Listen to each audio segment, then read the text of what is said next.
Hello दोस्तों, स्वागत है आप सभी का आपके अपने यूट्यूब चैनल सोनू ऑनलाइन गुरु में। आज के इस क्लास में हम लोग पढ़ेंगे बाल विकास की अवस्थाएं। बालक के विकास की कितनी अवस्थाएं होती हैं और बाल विकास की अवस्थाओं की क्या क्या विशेषताएं होती हैं, ये सारी बातें आप लोग को इस क्लास में पता चलने वाली है। इस टॉपिक से TET exam, UP TET exam और सीटेट एग्जाम में भर भर के क्वेश्चन पूछे जाते हैं, तो ये टॉपिक किसी भी शिक्षक भर्ती परीक्षा के लिए बहुत ही ज़्यादा इंपॉर्टेंट हो जाता है। तो आइए देखते हैं कि बालक के विकास की कितनी अवस्थाएँ होती हैं और उन सभी अवस्थाओं की क्या क्या विशेषताएँ होती हैं।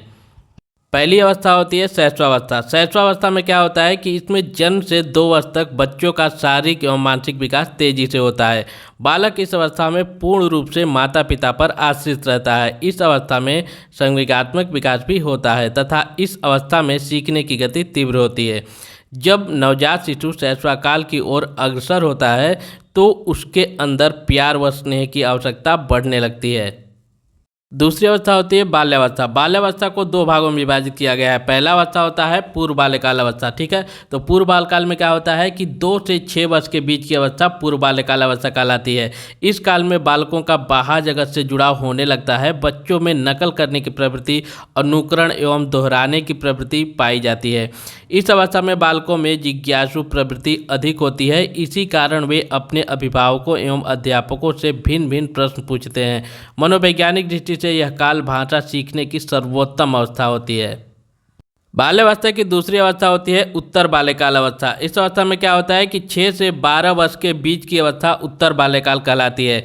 इस अवस्था में बच्चों में बौद्धिक, नैतिक, सामाजिक, कल्पनाशीलता एवं तर्कशीलता इत्यादि का व्यापक विकास होता है। पढ़ने की रुचि में वृद्धि के साथ साथ स्मरण क्षमता का भी विकास होता है। बच्चों में समूह भावना का विकास होता है, अर्थात समूह में खेलना, समूह में रहना, समलैंगिक व्यक्ति को ही मित्र बनाना इत्यादि। जीवन में अनुशासन तथा नियमों की महत्ता समझ में आने लगती है। खोजी दृष्टिकोण एवं घूमने की प्रवृत्ति का विकास होता है। तीसरी अवस्था होती है किशोरावस्था। किशोरावस्था सबसे इंपॉर्टेंट अवस्था होती है। इस अवस्था से सीटेट एग्जाम में 100% क्वेश्चन पूछे जाते हैं। तो आइए जानते हैं कि इस अवस्था की क्या क्या विशेषताएं होती हैं।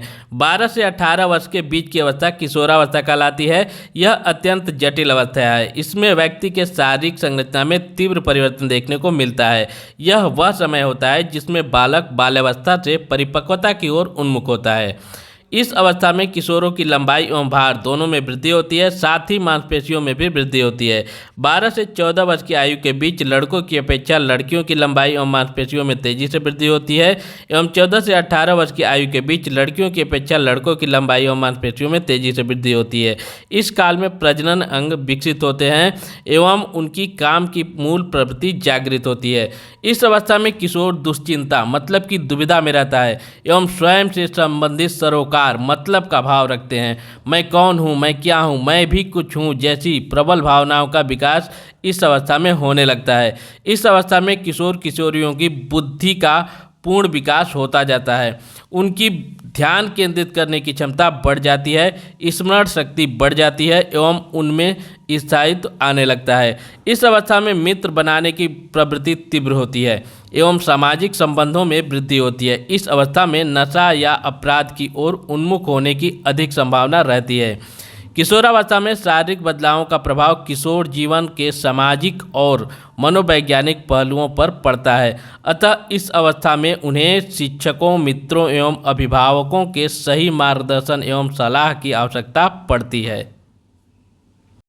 चौथी अवस्था होती है प्रौढ़ावस्था। प्रौढ़ावस्था में क्या होता है कि 18 से 40 वर्ष तक की अवस्था प्रौढ़ावस्था कहलाती है।